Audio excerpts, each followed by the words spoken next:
Billionaire Gautam Adani charged in the United States with bribery charges even as Energy Cabinet Secretary Opiyo Wandayi maintains that Adani is here to stay. Huu tumetosheka na kusema umetenga. Umenielewa? Sasa saizi aseme, sasa tunatenda. Akikuja kuongea kwa bunge, sioni kama kuna kitu ambaye ya kwamba ataongea iko na hakika itafanyika. President William Ruto expected to address a joint sitting of parliament this afternoon even as Kenyans express mixed reactions over his performance. Plus, community health promoters to play a critical role in social health insurance registration, with the number of those who have so far registered still low at a total of 40 million.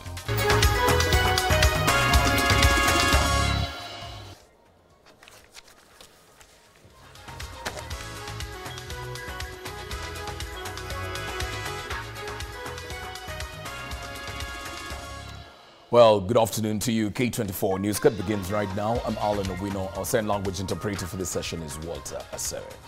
Energy Cabinet Secretary Opiyo Wandayi now says that the government will continue with its engagement with the Adani Holdings in the energy sector despite their indictment by a New York court. Wandayi at the same time has reiterated that no corrupt individuals were involved during the process as due diligence was done. The court has since frozen 96 billion shillings K24 Adani deal. Wandayi was speaking this morning when he appeared before the Standing Committee on Energy. The proponent, that is Adani Energy Solutions, also provided documents demonstrating their legal standing, compliance to laws and regulations, including tax compliance in their country of origin, which is India. At the end of the day,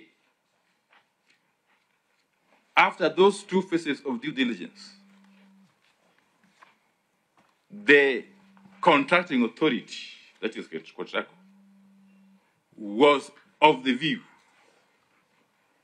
that the proponent passed the test.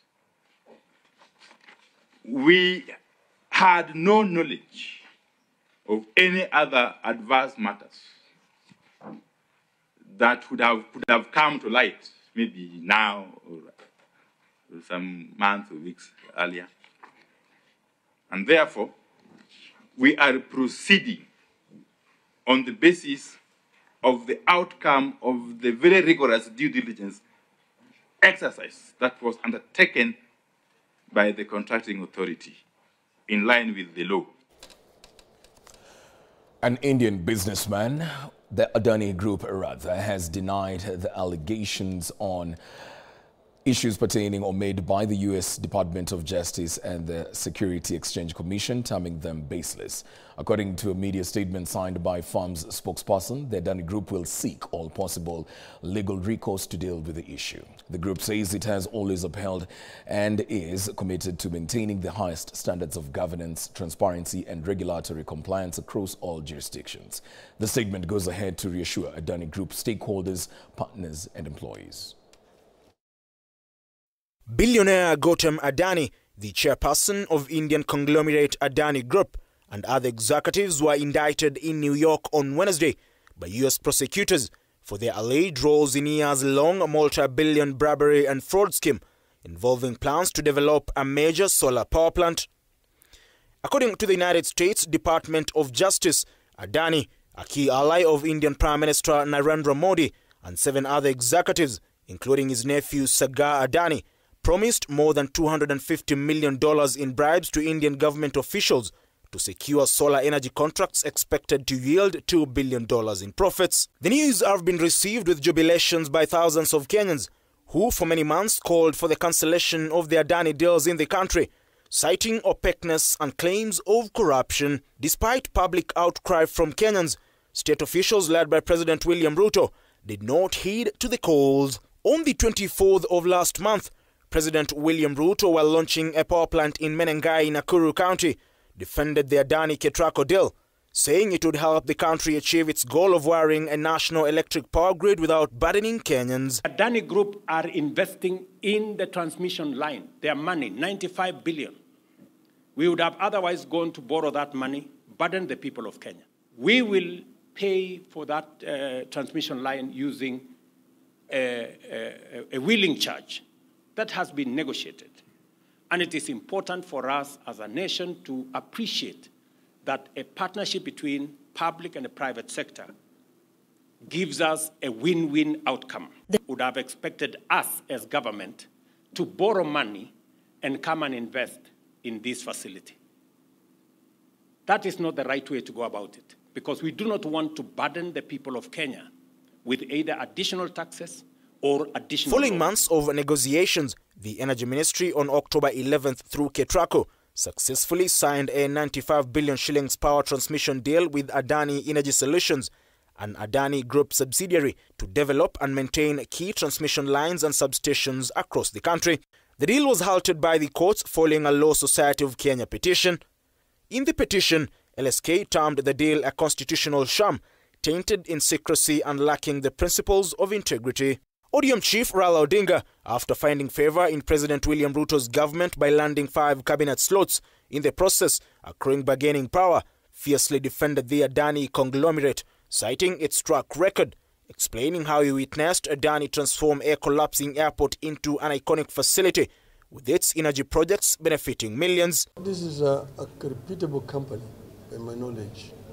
This company actually has done very many PPP projects. We visited a project that was done through a PPP by Adani in a place called Mundra. This was a marsh land next to the sea, 5,000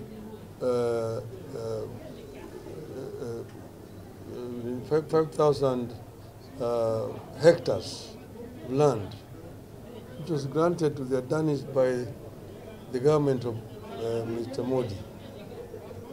They drained the swamp and constructed a deep-sea port. Odinga was not alone.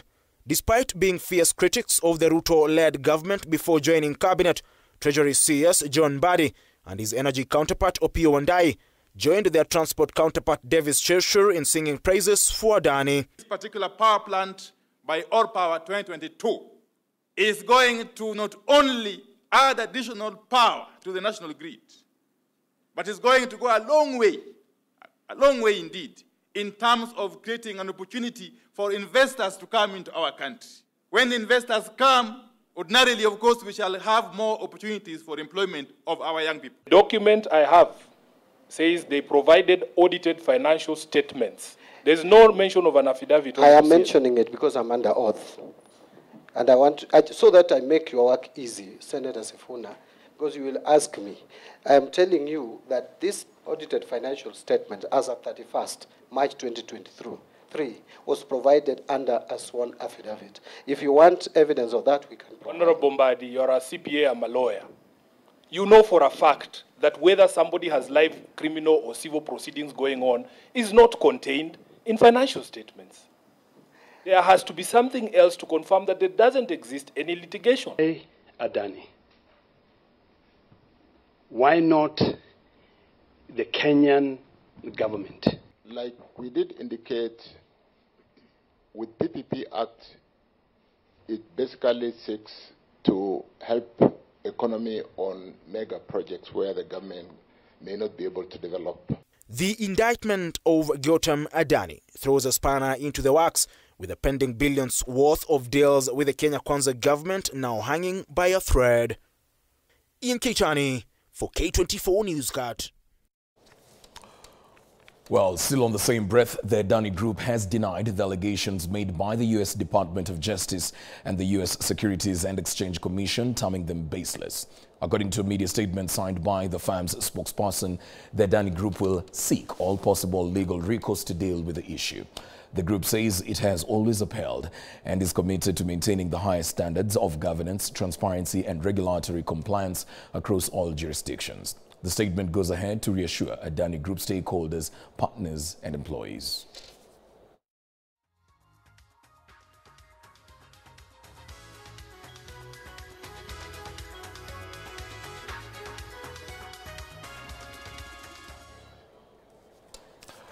Well, away from that, let's now move on with other updates. Later on this afternoon, we're expecting the head of state to give his State of the Nation address at around 2:20 p.m. We have our reporter, that is Joel Chacha, who's been following up on those proceedings at Parliament precincts. Joel, what can you tell us so far?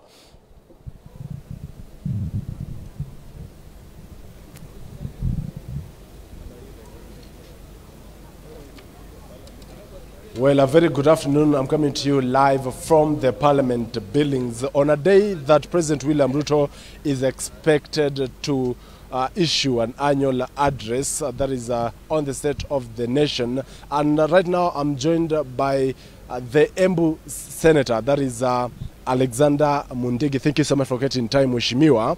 The President, interestingly, was in your area the other day, and he was booed. Is it that the ground is now hostile, especially on what has been happening as far as fulfilling promises are concerned? Yangu nikiwa senator wa Embu County, sikatai, nilikuwa kwa hiyo mkutano ya siku hiyo, lakini ile kitu ningeweza kusema siku ukiangalia katika dunia kuna siku ya Jumatatu, Jumanne na siku ya Ivanani, lakini nataka kuhakikishia watu wa Kenya, hata kama hiyo ilifanyika, sio kumaanisha sisi watu wa Mount Kenya tuko na sinda na rais wetu ambaye ni William Ruto na deputy wake Professor Abraham Kindiki Kithure. Ningetaka kuambia watu agenda yetu ni mambo ya kuunganisha watu wote wa Kenya, kaunti ya 47 ile tunatarajia rais wetu atasema. Kwa hiyo nataka nihakikishie watu wa Kenya ati sisi watu wa Embu County tuko kwa mrengo wa serikali ya muungano na serikali ya Kenya Kwanza, na hiyo ingine tunaunga Professor Kindiki Kithure mkono ndio tuweze kuona economy ya Kenya itaendelea namna gani. Hiyo ingine nataka niambie watu wa Kenya, sasa ni karibu mwezi mmoja amepatiwa ile kiti na mambo inaendelea ikipandirika, na pia tutaendelea tukiongea na watu wa Kenya na wa mlima na kona zile zingine zote vile kazi itaweza kufanyika katika Kenya, kwa sababu kama sasa kwa muda kidogo tu haujasikia kukiwa na makelele mingi, kona zote unasikia kumenyamaza. Kwa hiyo ni dalili ya kuonyesha au watu wawili wakiungana pamoja, economy ya Kenya itapandirika na mambo ya makelele itakuwa imeisha. Matarajio yako katika hotuba hiyo ya Rais William Ruto haswa kuhusiana na uchumi ni yapi? Matarajio yetu, kitu ya kwanza tunatarajia ataongea mambo ya unity ya kila Mkenya, either ni mkubwa ama ni mdogo, mambo ya unity, kwa sababu hata unajua Biblia inasema watu wawili waweze kutembea kama hawajaelewanwa. Kwa hivyo tungeomba ataongea mambo ya amani. Kitu kingine tunatarajia aongee ni mambo ya agriculture, kwa sababu chakula ndio kila kitu katika dunia. Kwa hiyo ataongea mambo ya fertilizer na mambo mingi, na vile ionekane vile economy ya agriculture itaendelea. Mambo mengine tunafikiria ataongea ambaye ile kitu inafanya watu wakasirike kidogo ni mambo ya National Hospital Insurance Fund na mambo ya SHA vile itaweza kufanya kazi, kwa sababu ni kitu tumeona ingawa iko na shida hapa na pale, lakini nataka kuhakikishia mwananchi kama unakuta ule mtu atakuwa analipa usuru ya mambo ya afya kulingana na ile pesa anapata mshahara, na kuna ule anjiriwa atakuwa akisimamiwa. Kwa hivyo hii mambo ya SHA, ile kitu ataongea, kitu ya kwanza ni mambo ya kanza. Kanza imekuwa ni shinda katika dunia na katika Kenya, ndio uweze kuona mtu akionjeka mambo ya kanza atakuwa anahudumiwa bila kulipa malipo yote. Kwa hivyo tungeomba wale wanafanya kazi mambo ya SHA waweze kufanya kulingana na vile rais na deputy wake wanataka ifanyike, ndio mwananchi afanywe aweze kutipiwa. Mambo Shukran sana kwa sababu ya muda niruhusu pia nizungumze na wengine. Well, that is the Embu Senator Mundigi. Also, I'm joined by Honorable Makele Mulu, who is the Vice Chair of the Data and Privatization Committee. Thank you so much for getting time. Even as President William Ruto is expected today here at Parliament, maybe on the issue of the PPP, especially now that Adani has been indicted, you are a member of the Privatization Committee. What do you have to say about it, and also on matters debt as far as the economy issue is concerned? Thank you very much, Chacha. On matters of PPP, that is public-private partnerships, I want to confirm to Kenyans that this approach to development has assisted many countries, and many countries have moved upwards through PPP approach. The only challenge we have is when PPP approach in terms of application, is not applied in the right way. When you don't want to do it in a transparent manner, if PPP is implemented on a very transparent manner with high levels of integrity, it can actually change a country, and many countries have changed.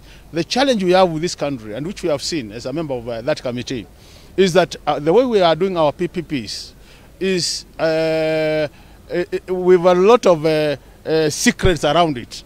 People don't want to be open. A lot of secrets. And we are saying, if PPPs have to take us far, we must be open. And that's what we are saying. Things like Adani as a company, as an individual, might not be bad. But when you don't open it to the public, to know what is happening between Kenya and Adani, when we want to do it behind the boards, the boardrooms, and don't want to bring it publicly, you don't want to do public participation in these matters, Kenyans will remain suspicious, and then things will remain that they are not being done properly.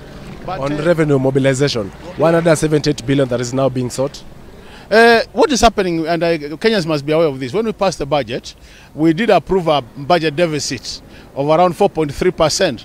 That means that we did give the government authority to borrow up to a maximum of about 746 billion.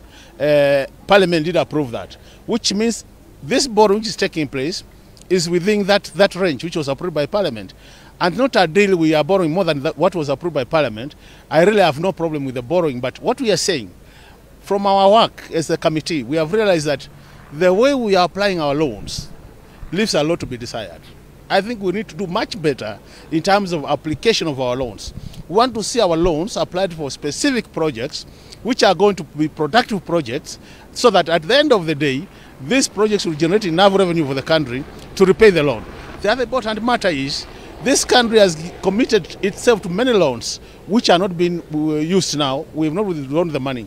And as a result of that, we are paying huge amounts in terms of commitment fee. It is time we prepared adequately as a country, so that for whatever loan we sign for, we are ready to implement, so that we reduce commitment fees from the current 1.5 billion to zero. That will help this country. Thank you so much, Honorable Makali Mulu, who is the Kitui Central Member of Parliament, also a member of the Vice Chairperson of the Debt and Privatization Committee. Also, just to speak to a member of the Defense and Foreign Relations Committee, that is the Honorable Freddy Kana, Shinyali Member of Parliament. Thank you so much for getting time. On matter security, what are your expectations in the presidential address this afternoon? Thank you so much, Chacha. I want to take this opportunity to really appreciate all Kenyans who have been working very, very hard all year round to ensure that we help develop and grow our economy. On matters security, I expect that His Excellency the President will be able to highlight the key achievements that we have achieved in ensuring that we gear our efforts towards safeguarding the country, our territorial integrity and our sovereignty. From my background as a committee member of the Defense and Intelligence Committee, of course I can highlight some of the key things that I think we have managed to achieve this year. Most important of them being the fact that we have managed to ensure that we have had no major external or terrorist attack in our country over the last 1 year. Allow me to cut you short. Yesterday, Kizza Besigye was allegedly abducted in this country. What do you make of that in terms of our security, even for foreigners? Yeah, this is one of the unfolding events that we are closely monitoring. And of course, I want to state that whatever happened is very unfortunate. It's a matter that is still under active investigation. It's a matter that is active in the courts of law in our neighboring country. But from where I stand, I think those kind of happenings should not be tolerated, because we need to ensure that we safeguard our sovereignty as a country. If anybody has committed an offense within our boundaries, I'm sure there are enough legal provisions to enable us deal with the matter exhaustively. Well, Thank you. That is Honorable Fred Ikana, Shinyalu Member of Parliament, also a member of the Defense and Intelligence and, of course, a Foreign Relations Committee. Those are just some of the concerns by the members as far as economy is concerned, of course, security issues, and as well matters health. What is anticipated that will form the better part of President Ruto's speech when he arrives here at the Parliament buildings at around 2:30 p.m. So far, security has been beefed up, and we are here just to bring you all those live updates as and when they unfold. Back to you in studio. Well, Joel Chacha, thank you for that update. Joel was speaking to us from Parliament, and of course, he continues to keep us updated as we continue with this broadcast. At this point, let's take a short break. We'll be back with more.